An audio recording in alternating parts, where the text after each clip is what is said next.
Beredar isu miring yang berkembang di masyarakat Desa Tondai Raya terkait kunjungan tim Kementerian Pendidikan dan Kebudayaan Riset dan Teknologi atau Kemendikbudristek melalui Direktorat Kepercayaan Terhadap Tuhan Yang Maha Esa dan Masyarakat Adat yang didatangkan oleh organisasi penghayat Lalang Rondor Malesung atau Laroma, bahwa kelompok yang bertujuan untuk melaksanakan fokus group discussion atau inventarisasi penulisan ajaran ini bukan dari kementerian.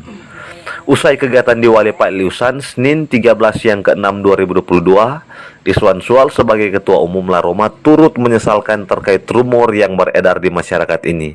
Dan disebutkannya itu adalah hoax.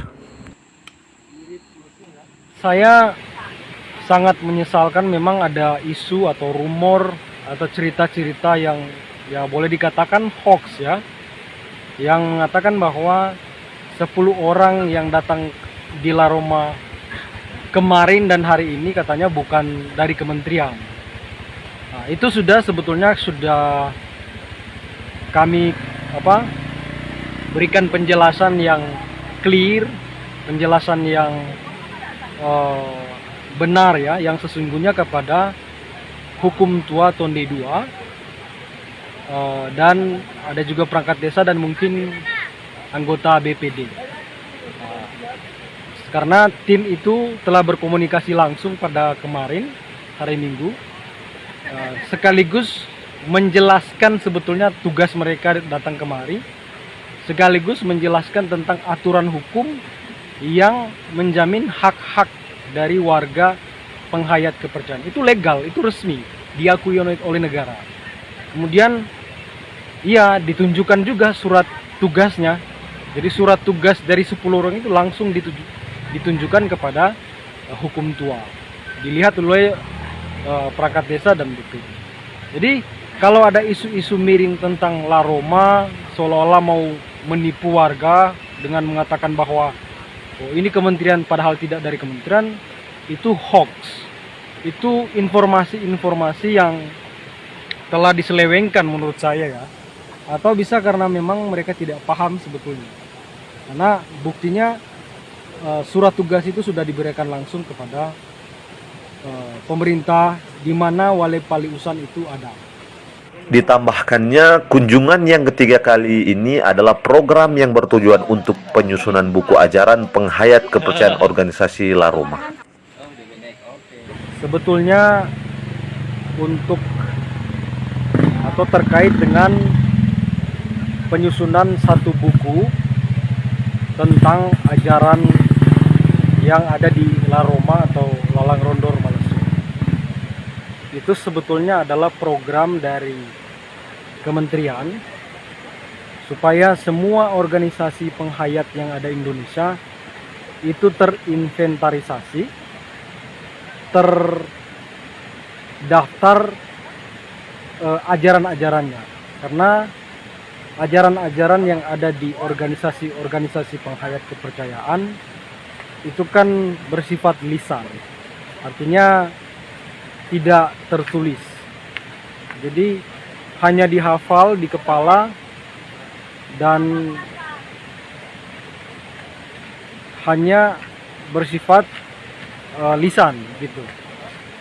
Jadi Kementerian Pendidikan dan Kebudayaan, Riset dan Teknologi, dalam hal ini Direktorat Kepercayaan Terhadap Tuhan Yang Maha Esa dan Masyarakat Adat, mengupayakan agar semua organisasi-organisasi penghayat kepercayaan itu bisa dikenal oleh masyarakat di seluruh Indonesia.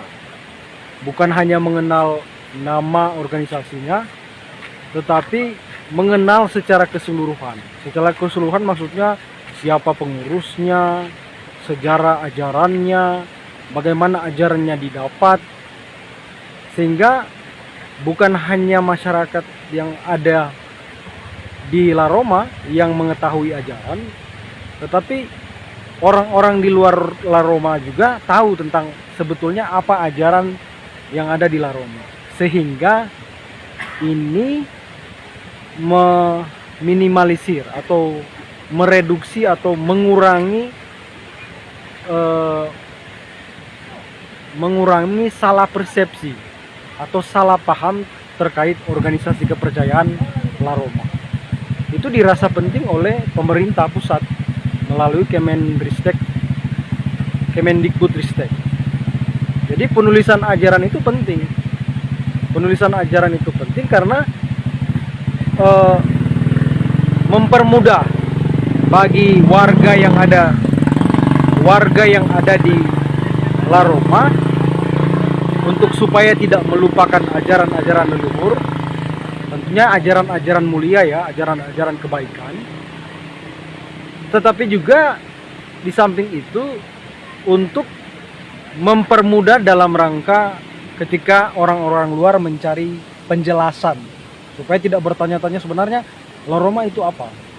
Jadi supaya kita tidak berpanjang lebar menjelaskan, kita bisa langsung ke ini bukunya, silakan dibaca. Nah, itu sebetulnya tujuan dari kegiatan yang dilaksanakan hari ini, hari Senin tanggal 13 sampai dengan tanggal 14. Nah, yang datang mewawancarai adalah tim kementerian. Yang diwawancarai adalah warga atau anggota La Roma. Nah, karena mereka mau supaya ajaran-ajaran La Roma itu diambil langsung dari para penghayat kepercayaan atau anggotanya. Mereka tidak mau mendapat informasi misalnya hanya dari buku sejarah, hanya dari buku yang ditulis oleh orang-orang yang sebetulnya bukan anggota. Mereka mau mendapat direct resource, jadi sumber langsung. Jadi first resource atau sumber pertama, bukan didengar dari orang-orang yang lain. Jadi lebih objektif seperti itu, lebih tepat.